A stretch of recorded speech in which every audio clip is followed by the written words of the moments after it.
planetas jovianos. Planetas jovianos são aqueles planetas gasosos. Então, para a gente comparar as proporções com a Terra, se a gente for olhar ali para Júpiter, que é o maior planeta joviano, eles estão aqui em sequência, de proximidade com o Sol. A massa de Júpiter é de 318 vezes a massa da Terra. Então, assim, ele é o mais gordinho, ele é o maior tamanho, porque ele tem ali 11 vezes o tamanho da Terra, seu raio de 71 mil quilômetros. Só que olha a densidade é muito leve, é de 1.330, cerca de 3 vezes menor que a densidade da Terra. Apesar de ser muito mais maçudo que a gente, por ele ser muito maior, a sua densidade acaba sendo baixa. Também é gás, né? Gás, densidade de gás é baixa. Aí você vem Saturno, Saturno é 95 vezes a massa da Terra. E o tamanho dela é de 9 vezes e meio a gente. Porém, a densidade é menor ainda, 710 quilogramas por metro cúbico. Então, gás leve, densidade leve. Urano já em proporção, já é bem menor do que os outros planetas e ele é mais próximo da gente. Mais próximo assim, né? É maior que a gente. É 15 vezes a nossa massa e ele é 4 vezes o nosso tamanho. Com densidade ali próxima de Júpiter. E Netuno é muito parecido com Urano. 17 vezes a massa e quase 4 vezes o tamanho da Terra. Então, Urano e Netuno eles são muito parecidos entre si. Densidades próximas, tamanhos próximos, massa até relativamente próximo também. Então, a característica dos planetas jovianos é que eles são grandes, massivos, poucos densos e gasosos, todos. Então, por ser gasoso, não existe superfície. Não, você não anda em Júpiter, você não anda em Saturno, você atravessa. Se você conseguisse atravessar, atravessaria o planeta todo, se fosse possível, né? Algo do tipo assim. Eles possuem rotação maior que a da Terra, então o giro deles é diferente que o da Terra. Aí então a proporção, para vocês terem uma certa noção, colocando a Terra em comparação com os outros planetas, olha ali, só os anéis de Saturno já dão o diâmetro da Terra já. Então como é que é a atmosfera em Júpiter? Vai ter atmosfera porque tudo é gás, né? Então é basicamente toda a atmosfera, não há superfície assim, né? Podemos até colocar uma certa referência de superfície, mas é tudo gasoso. Então a composição de lá é basicamente hidrogênio, gás simples mesmo, e hélio. Nesses planetas gasosos, a gente vai ver que a maior parte da formação, da constituição, são de gases simples, de hidrogênio e hélio. Porque hidrogênio e hélio é o que mais hidrogênio, basicamente, é o que mais se encontra no começo de todo o sistema solar, no começo dos planetas e tudo mais. Provavelmente nós aqui também na Terra começamos com uma junção de hidrogênio e mais alguma poeira e coisa assim. Depois foi acumulando a massa e foi chamando outras coisas para nós e tendo mais reações. Então, toda a matéria do universo, toda a história do universo começa com o hidrogênio, e que é o elemento mais simples que a gente tem, que é um próton e um elétron. Então você tem traços de gás metano também, gás amônia, pouco vapor de água. Então são gases mais simples, né? Só que muito grande, muita massa, muito gás envolvido, ele atrai muito ali Júpiter, atrai muitas coisas próximas. Então ele possui 63 satélites naturais, ou seja, 63 luas. Júpiter possui 63 luas. Nós só temos uma, Júpiter tem 63. Saturno, a sua atmosfera é basicamente composta de hidrogênio, 97%, e hélio. Você tem ali traços de gás metano, gás amônio, um pouquinho de vapor de água também. Saturno já tem 49 satélites naturais, ou seja, 49 luas, que são diferentes desses anéis, que a gente vai estudar os anéis ainda.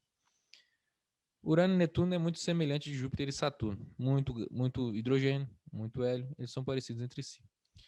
Bom, pegando um planeta que não tem classificação, a gente olha para Plutão.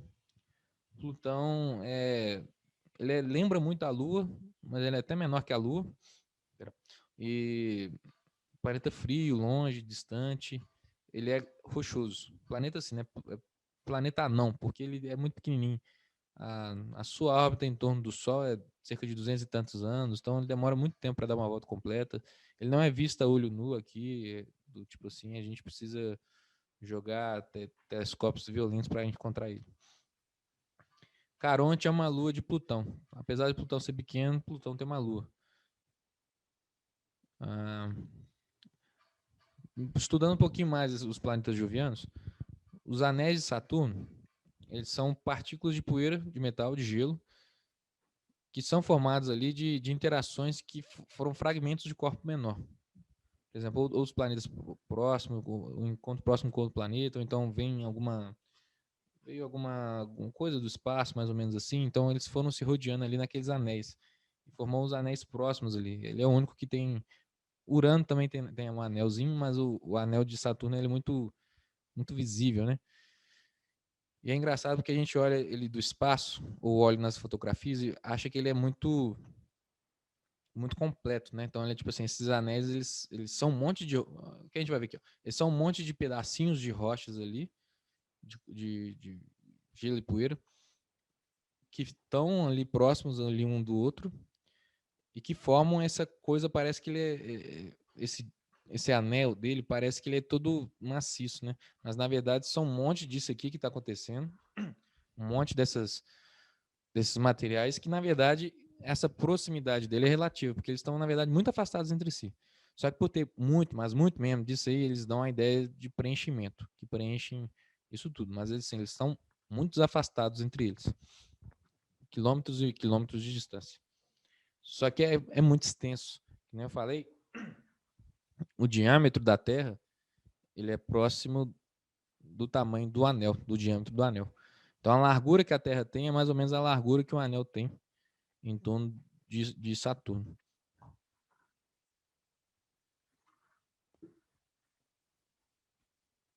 Bom, indo para os próximos corpos que a gente tem no Sistema Solar, nós temos os asteroides.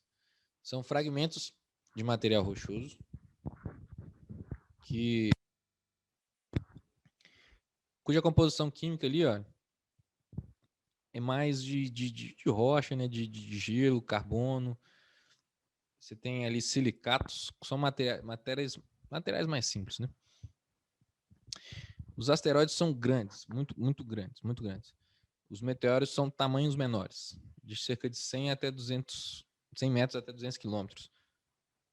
Os asteroides têm cerca de 4.000 metros. Então, eles são... É como se fosse um pedação grande de rocha. Aí, se você quebra ele, a gente tem já os meteoros, que tem mais ou menos esses tamanhos. A massa dos asteroides é cerca de aproximadamente 10 mil toneladas. São coisas que a gente usa de classificação para classificar esses objetos que estão sobrando ali, né? São coisas grandes, pedaços de rochas grandes, pedaços de coisas rochosas grandes, que não são planetas, longe de serem isso, e que ficam sobrevoando, né? Sobrevoando assim, né? Que ficam rodeando, que estão em órbita aí no sistema solar. E a gente vai classificando eles, contar o tamanho, massa, constituição. A massa dos asteroides tem, total dos asteroides, cerca de 1/10 da massa da Lua. Então você tem assim, tem vários asteroides espalhados por aí. Só que asteroide, então, a gente vai pegar a classificação. Então, trem grandão, grandão, grandão, quebra, vira meteoro. A maioria desses asteroides estão no cinturão que fica ali entre as órbitas de Marte e Júpiter. Você tem os 4 planetas ali, os terrestres. Ali o Marte é o último do nosso representante. Entre Marte para chegar em Júpiter tem uma distância grande. E nessa distância se encontra um cinturão de asteroides. Você tem essas coisas grandonas ali e é tipo muita coisa. Mas como asteroide não é tão... são pedaços, são fragmentos e tudo mais, não são como os planetas, a gente não consegue enxergar eles no céu nitidamente como um planeta a gente enxerga. Porque a luz bate no planeta, o planeta é muito grande, reflete essa luz, a gente consegue enxergar como se fosse um ponto brilhante no céu que não cintila. É o ponto que não fica brilhando, cintilando. Ele simplesmente é um pontinho de luz fixo, né? Fixo assim, que a luminosidade é fixa, do tipo, não cintila. Então, fácil de enxergar, mais fácil de enxergar. Só que o cinturão que existe ao redor ali não reflete essa luz toda. Então a gente não consegue enxergar eles a olho nu. Então tem que ter mais atenção com outros aparelhos para poder enxergar. Então, esse cinturão está formado ali entre Júpiter e Marte, nessa distância que se encontra entre lá. A teoria é que teriam se formado de fragmentos que nunca chegaram a agregar para formar planeta, devido ao forte campo gravitacional. Então, nessa coisa que, assim, esses pedacinhos de coisa que poderiam se juntando com a gravidade ao longo do tempo da colapsando e tudo mais, e formar um planeta, eles não chegaram a se formar um planeta porque com a proximidade que ele tem de Júpiter ali, Júpiter meio que impediu deles que se unissem. Eles ficam rodeando o Sol, porque o Sol ainda possui a maior atuação gravitacional, mas a Júpiter meio que foi um freio para eles poderem se unirem. E acabou que se estabilizaram ali nesse cinturão de asteroides ali. Bom, os meteoros, então, são pedaços desses asteroides que vão aqui, a gente viu de 100 metros até 200 quilômetros, que você pode usar de referência. Eles colidem normalmente com tudo que encontrar no espaço, né? Eles podem bater em qualquer coisa, mas eles colidem muito em planetas, porque eles são muito, como eles são pequenos, né, relativamente ao planeta, eles são muito atraídos pela massa, pela gravidade, e são ali, sofrem colisão, né? Batem mesmo. A gente chama de meteoroides, são os restos de cometas ou fragmentos de asteroides. Então, o que acontece? Tem um asteroide, ou então um cometa que tem uma outra constituição, que é de gelo e poeira. Você quebra ele, eles estão vindo ali, ó, param em órbita do planeta, ou então passando perto. Esses restos deles a gente vai chamar de meteoroide. Quando esse meteoroide entra na atmosfera terrestre, aquece, vira bola de fogo, que aí que a gente consegue enxergar como esse monte aí de estrelas cadentes que a gente chama, a gente vai chamá-los de meteoro. Então, meteoro é quando já está na superfície, é quando já está perto do planeta já, no caso aqui nosso, né? E que já está virando bola de fogo. Se essa parte sobrevive e atinge o chão, a gente chama isso de meteorito. Então, são tudo formas de classificação. Você tem um asteroide grandão, ou um cometa. Quebra parte dele, vamos chamar isso de meteoroide. Se essa coisa vem em órbita para o planeta, né, em órbita de colisão, enquanto está passando no planeta pela atmosfera ou na proximidade, a gente vai chamar de meteoro. E se ele cai no chão, ele chama ele de meteorito, se sobra uma parte dele. Então, por exemplo, o que extinguiu os animais foi que havia um grande meteoroide que estava em direção à Terra, que quando ele chegou na nossa atmosfera, foi se desfazendo em meteoro ali, pegando fogo muito lá e tudo mais, muito luminoso, muito grande. E quando ele bateu na Terra, ele fez uma grande explosão, então foi um meteorito de grande extensão. Pra vocês terem noção, um meteorito de cerca de 50 metros, ele tem tanta energia de impacto que ele provoca ali uma rachadura, né, uma fissura, um buraco de 1,2 quilômetros, de 1.200 quilômetros, cerca de 24 mil vezes, 240 vezes, 1.200, 1.200, 2.400, cerca de 2.400 vezes, 1.200, não, cerca de 240 vezes o tamanho do meteorito. Então, um meteorito que sobreviveu, na verdade, ele devia ser muito grande, porque ele foi se desfazendo na atmosfera, só que ainda assim chegou a cerca de 50 metros desse pedaço de rocha no chão.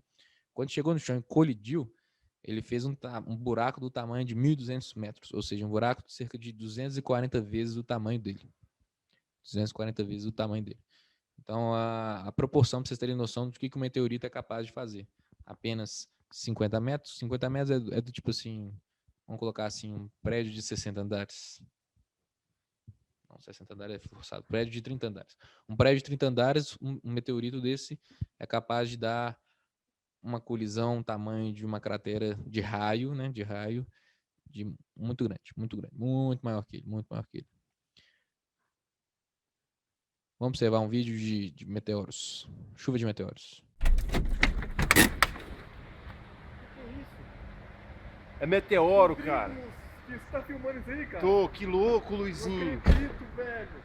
Cara, que coisa fantástica, maluco. Isso é ímpar, cara. Isso é raro, velho. Nós somos privilegiados, Luizinho. Não acredito. Cara, que chique. Isso é 1 em 1 milhão, cara. Graças a Deus, obrigado. Vi uma coisa da natureza diferente, senhor. Obrigado mesmo. Isso aqui é coisa de... Pra um... O cara morre e não vê isso aí. Você tá vendo que ele tá passando pela órbita terrestre, cara? Ele tá queimando. Ele queimou a órbita terrestre. Você viu, cara? Que Bom, o que aconteceu com dinossauros é bem isso mesmo. É um meteorito de cerca de 6 e 14 quilômetros, mais ou menos assim, atingiu a Terra a uma velocidade aproximada de 72 mil por hora. Então a energia cinética desse trem era violenta. Abriu uma cratera de cerca de 200 quilômetros de diâmetro, mais ou menos ali na região do México, do Golfo do México. Isso fez produzir na colisão uma imensa nuvem de poeira que se ergueu pela atmosfera. Isso fez com que a luz impedisse de chegar na superfície. Então você teve danos para a flora e para a fauna, né? Então a vida foi se extinguindo. Os grandes animais, os dinossauros que precisavam de muita energia para consumir, né? Herbívoros ali, muita matéria orgânica para poder sobreviver, sentiram os primeiros impactos, né? Porque houve escassez de comida, então eles foram se extinguindo. E os pequenos conseguiram sobreviver porque eles não precisavam de tanta energia, né? Eles não precisam consumir tanto bichinho, nem tanta planta em comparação com esses grandes maiores. Fora que quem estava dentro da zona de impacto foi dilacerado, então sofreu grandes consequências. Porque agora, a apenas 20 minutos dali, 2 trilhões de toneladas de rocha se aproximam rapidamente. A enorme massa do fragmento de asteroide é apenas parte da ameaça. A outra parte é a velocidade. Conforme ele se aproxima do planeta, a atração gravitacional da Terra aumenta e o asteroide acelera, passando de 64 a 72 mil quilômetros por hora. E massa vezes aceleração é igual a força. Quando o asteroide encontra a atmosfera, o atrito o transforma em uma bola de fogo, que sobrevoa o Oceano Atlântico em direção ao México e em direção aos Alamossauros. Ele leva apenas 2 minutos para cruzar o oceano. Ele desintegra e superaquece o ar à sua volta, transformando gases e destroços em plasma incandescente. A 19.500 graus, ele brilha mais do que 1 milhão de sóis.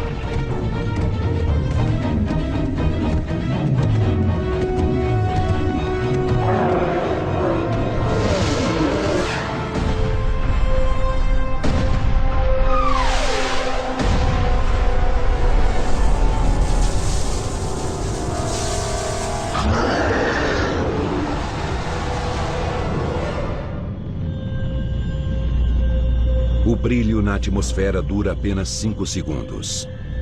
O impacto parece instantâneo. Mas escondidos no cataclismo, há uma série de eventos discretos, invisíveis a olho nu, mas fundamentais para entendermos o que acontece a seguir. A trajetória do asteroide é rasa. Ele cai a um ângulo de 30 graus em relação à superfície. Isso significa que a maior parte de seu poder destrutivo será irradiada ao norte do ponto de impacto. Antes mesmo de a bola de fogo aterrissar, seu brilho no céu é inimaginável.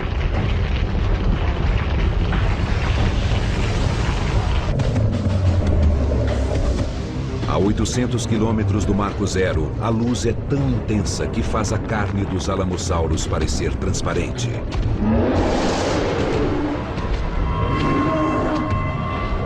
Do oceano, parte da força teria sido absorvida. Mas ele atinge as águas rasas do Golfo do México, que evaporaram instantaneamente.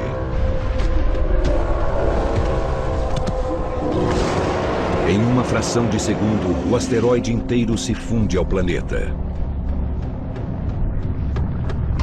Areia e rocha também evaporam e são lançadas para o alto, a 160 mil quilômetros por hora. Abaixo delas, 333 mil quilômetros cúbicos da crosta terrestre explodem.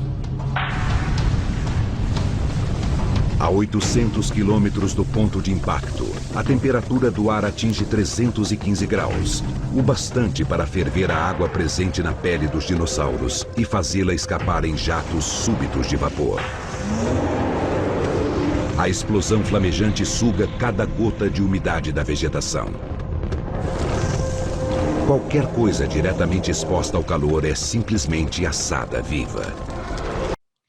Bom, outra corpo que contém no sistema solar, nós chamamos de cometas. Os cometas são gelo e poeira, como se fosse uma bola de gelo sujo, bem sujo assim, é gelo, bem gelo de água mesmo, e coberto de poeira. Eles costumam ficar bem no extremo do sistema solar.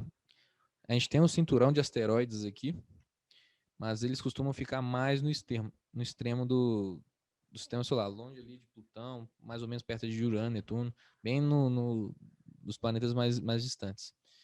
Alguns cometas, eles ficam rodeando, né, esse sistema solar e tal, mas alguns cometas, eles saem desse cinturão que eles se encontram, dessa zona em que eles se encontram, e costumam invadir aqui, né, o sistema solar, só que eles não chegam a se colidir com nenhum planeta, alguns, né. Então eles ficam nesse movimento periódico de vai e volta, porque, né, esse movimento de translação, e quando eles estão ali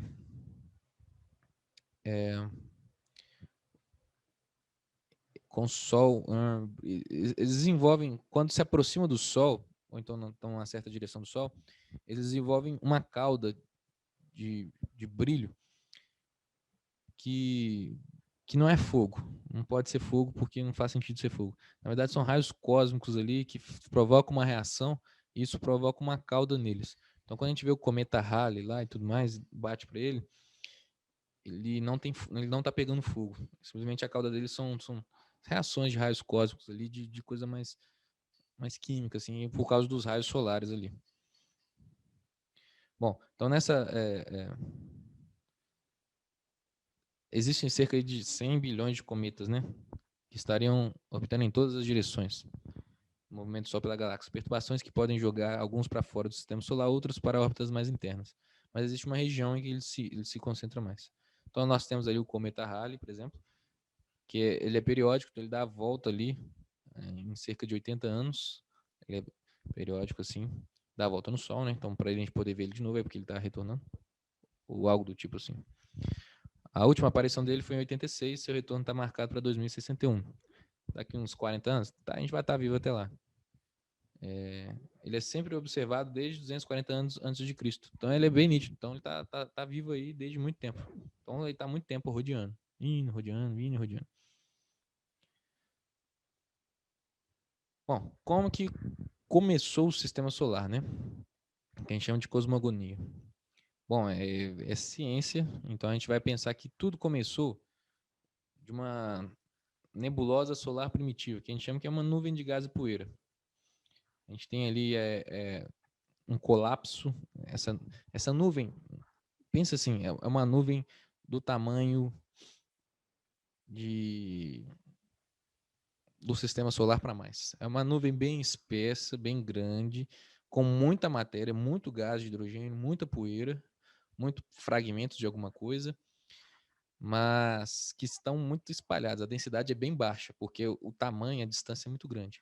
E à medida que essas coisas vão se juntando, você tem aqui um hidrogênio com hidrogênio que colide ou está próximo, massa atrai massa, então essa coisa vai virando um grande grude. E essas regiões mais concentradas, além de aumentar a massa, como a colisão aumenta a temperatura, então aumenta a pressão. Então as coisas ali vão se formando nessa aleatoriedade, porque uma coisa chegou e colidiu sem querer com a outra e a coisa foi grudando.